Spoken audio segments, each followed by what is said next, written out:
அவ்வளவு பெரிய அல்லாஹ்வுக்கு எதிராக வார் யுத்தம் என்று சொல்ற ஒரு காரியத்தை முஸ்லீம்னு சொல்லிக்கிட்டு நீ வட்டி கொடுக்கிற, வட்டி வாங்குற, அல்லாஹ்வுக்கு எதிராக யுத்தம் செய்யறவனுக்கு உதவி செய்யலாமா? வாங்குறதுதான் குற்றம், கொடுக்கிறது குற்றம். தப்பாளங்க வச்சிருக்காங்க. நம்ம வட்டிக்கு கடன் தானே, நம்மள வட்டி வாங்குறோம், வட்டிக்கு தானே வாங்குறோம், வட்டி வாங்கலையே அப்படி நினைக்கிறார்கள். நபிகள் நாயகம் ஸல்லல்லாஹு அலைஹி சொன்னாங்க, லஅனல்லாஹு ஆக்கில ரிபா வ மூக்கிலஹு வ காத்திபஹு வ சாஹிதஹு குல்லுஹும் சவான்ட்டாங்க. அல்லாஹ் ரப்பல் ஆலமீன் வட்டி சாப்பிடுறவனையும் சபிக்கிறான், சாப்பிட கொடுக்கிறவனையும் சபிக்கிறான். வட்டி வாங்குறான, வட்டிக்கு விடுகிறானே அவனையும் அல்லாஹ் சாப்பிடுகிறான், வட்டிக்கு போய் கடனை வாங்குறானே அவனையும் அல்லாஹ் சபிக்கிறான். அதை ரெக்கார்டு பண்ணி அவன்கிட்ட வேலை வெட்டிக்கு எழுத்து கணக்கு எழுதுறானே அவனையும் அல்லாஹ் சபிக்கிறான், அதுக்கு சாட்சியா இருக்கிறானே அவனையும் அல்லாஹ் சபிக்கிறான் என்று நபிகள் நாயகம் ஸல்லல்லாஹு சொல்லிட்டு சொல்றாங்க. அவ்வளவு பேரும் இதுல சமமானவங்க தாங்கிறாங்க. அதான் முக்கியம். குல்லுஹும் சவா, எல்லாம் சமம். இதுல வாங்குறவன் வேற விக்கிறவன் வேற இல்ல, எல்லா பையிலும் சமமானவங்க அப்படின்னு சொல்லி நபிகள் நாயகம் ஸல்லல்லாஹு அலைஹி வஸல்லம் சொல்லி இருக்கிறாங்களே. உனக்கு என்னதான் நெருக்கடி வருத்தமே, எப்படி வட்டிக்கு நீ வாங்குவ? ஒரு முஸ்லிம் அல்லாஹ்வுக்கு எதிரான யுத்தத்துக்கு எப்படி உதவி செய்வான்? நீ வட்டிக்கு வாங்கி திங்காம இருக்கலாம், உனக்கு எவ்வளவு கஷ்டம் வரட்டும். 10 பவுன் வச்சுக்கிறியா, 3 பவுன் வித்துட்டு சமாளி. 10 பவுனை கொண்டு வட்டிக்கு வச்சு 3 பவுன் காசு வாங்குறதுக்கு 3 பவுனை வித்துட்டு அந்த காரியத்தை பண்றா, 7 பவுன் மிச்சமா இருக்கு. அல்லாஹ்வுக்கு எதிராக நீ போர் செஞ்ச குற்றவாளிக்கு உதவி செய்தவனா நீ ஆக மாட்டே அப்படின்னு சொல்லும். என்னதான் வரட்டும் கஷ்டம், எவ்வளவு நெருக்கடி வரட்டும். வட்டிக்கு தருவான், சும்மா தருவான், இதை வச்சாதான் தருவான். வட்டி கடன் தர்றவன் தெருவில் ஒரு பிச்சைக்காரனுக்கா தருவான்? நீ வட்டிக்கு வாங்க 10,000 ரூபாய் கடன் வாங்குறாந்தா 30,000 ரூபாய் சாமான கொடுக்கணும், அப்பதான் தருவான். அப்ப உங்ககிட்ட 30,000 ரூபாய்க்கு இருக்கு சாமான் இருக்கு. 30,000 ரூபாய்க்கு பெருமானம் உள்ள பொருள் இருக்க போய் தான் நீ வட்டிக்கு போற. அந்த 10,000 ரூபாய்க்கு வித்துட்டு போ, 20,000 அப்படி மிச்சமா போயிடும். உனக்கு உலக கணக்கு பார்த்தா லாபம். 10,000 ரூபாய்க்கு வாங்கி போட்டு 6 மாசம் கழிச்சு மூலிகை போச்சுட்டு வாங்க. எத்தனை வீடுகள் பார்க்கிறோம், வீடுகளை வச்சு அடமானம் வைத்து விட்டு கடன் வாங்குறாங்க. 5 வருஷம் போகும், அது முடிஞ்சிச்சு தான். வட்டிக்கு வட்டி, அந்த வட்டிக்கு வட்டி, அந்த வட்டிக்கு வட்டி, எல்லாம் சரியா போச்சுன்னு சொல்லி அம்போன்னு தெருவில் விட்டு போயிடலாம். அப்ப நம்ம என்ன பண்ணணும்னு கேட்டா, இறைவன் மீது நமக்கு அச்சம் இருப்பது உண்மையாக இருந்தால் இந்த வினாடியை இப்போதே யா அல்லாஹ் நோன்ப நான் உனக்காகத்தான் வச்சேன், உனக்கு பயந்துதான் நான் உண்ணாமல் இருந்தேன், எதுக்கும் பயந்து நான் செய்யல அப்படிங்கிற நீங்க உண்மையாளர்களாக இருந்தால் இந்த வினாடியிலிருந்து என்னுடைய உயிர் போகிற ஒரு நிலை வந்தால் தவிர, அது மார்க்கத்தில் அனுமதி நிர்பந்தம், செத்துருவோம், வேற வழியே இல்லை அப்படின்னால் ஹராம் அந்த ஒரு கட்டத்தில் ஹலால் ஆகும்.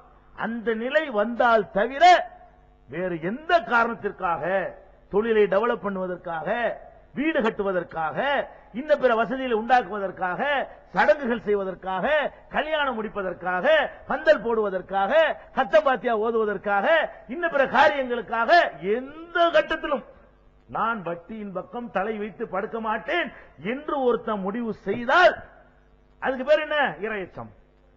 அப்பதான் இறைவனுக்காக நோன்பு வச்சிருக்கிற அர்த்தம். அப்ப வட்டி நீ பாட்டு அல்லாஹ்வுக்கு எதிராக யுத்தம் செய்யறவனுக்கு உதவியும் செய்வீங்க, அப்புறம் அல்லாஹ்வுக்காக நோன்பு வைக்க என்ன கிறுக்குத்தனை அல்லாஹ் ஏத்துக்குவானா? இதை அல்லாஹ்வுக்கு எதிராக யுத்தம் செய்யறவன் வட்டி வாங்குறவன்லாம் நீங்க அவனுக்கு உதவிகள் செய்யறீங்க வாங்குவதன் மூலமாக. வாங்குறவன் இல்லாட்டி அவன் மூடிட்டு போயிருவான். அவன் உங்களை மாதிரி ஆட்களை நம்பிதான் அந்த மாதிரி தொழிலை நடத்தி கொண்டிருக்கிறான். அப்ப நம்ம அந்த வட்டியிலிருந்து விடுபடணும், வரதட்சணையிலிருந்து விடுபடணும். இது மாதிரியான விஷயங்கள் நம்மள்கிட்ட மிளிர்ந்தால்தான் நம்ம இடத்துல இறையச்சம் இருக்குன்னு அர்த்தம். அதுக்கு தான் அந்த பெண்மணி உதாரணமா இருக்கிறாங்க. இத்தகில்லான்னு ஒரு வார்த்தை தான் சொன்னாங்க. 3 பேர் அந்த குகையில மாட்டிக்கிட்டவரு சரியான சந்தர்ப்பத்தில் அந்த அம்மா என்ன சொல்லுது? இத்தகில்லா, அல்லாஹ்வை பயந்து கொள். உடனே எந்திரிச்சிட்டாருலங்க ஆளு. எப்படிப்பட்ட அல்லாஹ்வை பற்றி புரிஞ்சு இருந்தா இப்படி அவர் செய்ய முடியும்?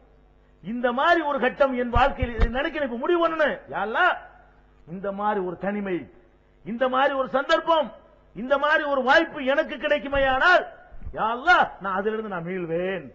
உன்னுடைய அச்சத்தை நான் என் உள்ளத்திலே அதிகப்படுத்தி நான் வெற்றி பெறுவேன், அதற்கு துணை செய்ய அல்லாஹ்னு சொல்லி ஆணும் பெண்ணும் என்னைக்கு தீர்மானம் பண்ணுகிறீர்களோ, என்னைக்கு நடக்கிறீர்களோ அன்னைக்கு தான் இறையச்சம் இருக்குன்னு அர்த்தம்.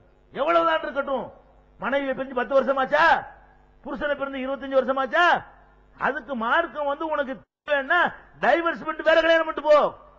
மார்க்கம் அனுமதிக்கிறது. 10 வருஷத்துக்கு புருஷனுக்காக காத்திருக்கும்படி மார்க்கம் சொல்லவில்லை. நீ அழகா அதிலிருந்து பிரிந்து கொண்டு ஹலாலான முறையில் திருமணம் செய்து கொள். அதுக்கு இஸ்லாம் அதுக்கு வெக்கப்படுற விஷயம் கிடையாது, அது கேவலம் கிடையாது, அதுல ஊருக்கு பயப்பட வேண்டியது கிடையாது. புருஷன் இல்லைங்கிறதுனால பொண்டாட்டி இல்லைங்கிறதுனால நீ ராங்கான ரூட்ல போனேன்னு சொன்னா அதுக்கப்புறம் ஒண்ணுக்கும் புண்ணியம் கிடையாது, நேர போயிட வேண்டியதான். இறைவனுடைய அச்சமே இல்லாதவர்கள் பட்டியலில் சேர்க்கப்படுவோமே தவிர நம்முடைய தொழுகையோ நோன்போ நம்ம செய்யற இன்ன பிற வணக்கங்களோ நமக்கு சல்லி காசுக்கு உதவாது மறுமையில. அடுத்தவர் குகையில 3 இறையச்சம்ங்க, 3மே இறையச்சத்தை சொல்லக்கூடிய அந்த நிகழ்ச்சி தான். அடுத்த ஆள் என்ன பண்றாரு, அல்லாஹ்விடத்துல துஆ செய்றாரு, யா அல்லாஹ் நான் ஒரு வேலைக்காக ஒரு கூலி ஆளை அமர்த்தினேன், ஒரு வேலைக்காக வேண்டி கூலி ஆளை அமர்த்தினேன். அவன் கொஞ்ச நாள் இடத்துல வேலை பார்த்தான், வேலை பார்த்துட்டு கூலி வாங்காம வரவே இல்லை. ஒரு மாசம் வேலை பார்த்திருப்பான், 10 நாள் வேலை பார்த்திருப்பான் போல இருக்கு. வேலை செஞ்சுட்டு கூலி வாங்க வரவே இல்லை. நாளைக்கு வருவான் நாளைக்கு வருவான்னு தலிச்சு பார்த்தாராம். அவர் அல்லாஹ்ட்ட சொல்றாரு, அவர் யா அல்லாஹ் அவன் கூலி வாங்காமல் சென்று விட்டான், வருவான் என்று எதிர்பார்த்தேன், வரவே இல்லை.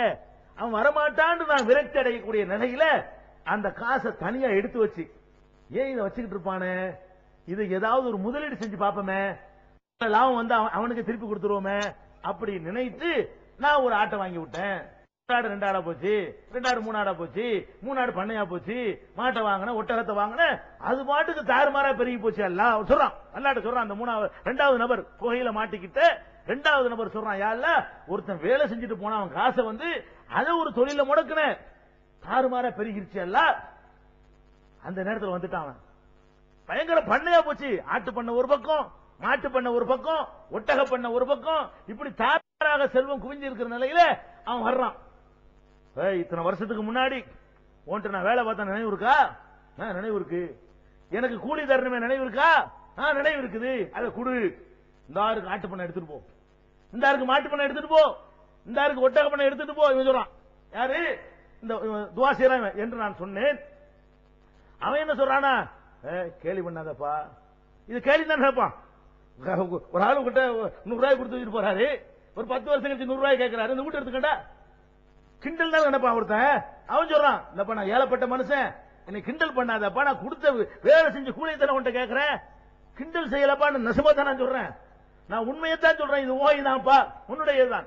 எப்ப நீ அந்த கூலியை வாங்காம போனாயோ அப்ப நான் அதை எடுத்து வைத்து நீ வந்தால் இந்த லாபத்தையும் இந்த அசலையும் தருவது என்று அல்லாஹ்வை முன்னிறுத்தி நான் தீர்மானம் செய்து விட்டேன், அல்லாஹ்வை சாட்சியாக்கி நான் முடிவு செய்து விட்டேன்.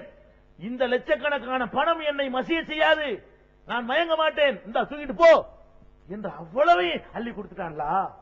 இது உனக்கு தெரியும், இதை நான் எதுக்கு செஞ்சேன், யாருக்கு பயந்துகிட்டா? அட உனக்கு யாருக்குள்ள தெரியும்டா கூட அவனால ஒண்ணும் செய்யல. வந்தானே கேட்டு வந்தானே, இது உலகத்துல யாராவது சொன்னா நம்புவாங்களா? நான் 10 வருஷத்துக்கு முன்னாடி வேலை செஞ்சேன், ஒரு 200 ரூபாய் கூலி விட்டுட்டு போயிட்டேன் அப்படின்னு கிறுக்கு போயில. நீனே சோத்துக்கள் ஆட்டுறதுக்கு 200 விட்டுட்டு போயா நீ? அப்படி கேட்க மாட்டானே, யாரும் அவனுக்கு பேசுவானுல. அப்ப அவனுடைய சொல்ல எடுபடாது இந்த விஷயத்துல. சரி அப்படியே போனா கூட அந்த 200 கொடுத்து விட வேண்டியானே, உன் காசு 200 எடுத்துட்டு போடான்னு சொல்ல வேண்டியானுங்க. நான் அதையும் சொல்லல, ஏன் செய்யல? உனக்கும் தெரிஞ்ச ஒரு விஷயம் இருக்கிறது, நான் இந்த முதலீட அவனுக்கு திருப்பி கொடுப்பேன் சொல்லி உலகத்தை சாட்சியாக்கி நான் செய்யல, உன்னைய மட்டும் சாட்சியாக்கி செஞ்சேன். யா அல்லாஹ் இந்த பணத்துக்கு உரியவன் வந்தால் இந்த முதல் அவ்வளவு நான் அவன்கிட்ட கொடுத்துருவேன்ல அப்படின்னு சொல்லி உன்னை சாட்சியாக்குன. இதுக்கு சாட்சி சொல்ல எவனும் வரமாட்டான். எவனும் வந்துகிட்டு சொன்னியடா என்ன ஆச்சுன்னு கேட்க முடியாது. அது எனக்கு உனக்கு மட்டும்தான் தெரியும். ஆனாலும் என்னை இந்த பணம் காசு மயக்கல, உனக்கு பயந்து உன்னை முன்னிறுத்தி செய்த அக்ரிமெண்டை நான் நிறைவேற்றி ஆடு மாடலாம் அள்ளி எப்படி தூக்கி கொடுத்துட்டான்ல அப்படின்னு சொல்றாரு. இது லேசப்பட்ட விஷயமா? இதான் இறையச்சம்ங்கிறது. இறையச்சம்னா இதாங்க பாக்குறோம். அல்லாஹ் அந்த குகையில இன்னொரு பகுதியை வளர்க்கிறான். ஒரு 3 1 பங்கு இடைவெளி வந்துச்சு இல்லையா? இன்னும் கொஞ்சம் அந்த குகையை அடைத்துக் கொண்ட பாறை விலகுகிறது, இன்னும் கொஞ்சம் வெளிச்சம், இன்னும் கொஞ்சம் காத்து, ஆனால் வெளியே வர முடியாது. அந்த லெவலுக்கு அது வந்திருக்கிறது. அப்ப இதுல நம்ம என்ன தெரிஞ்சுக்கிறோம்? மனுஷனை வீழ்த்தக்கூடிய பெரிய விஷயம் பணம் தான். உசுறு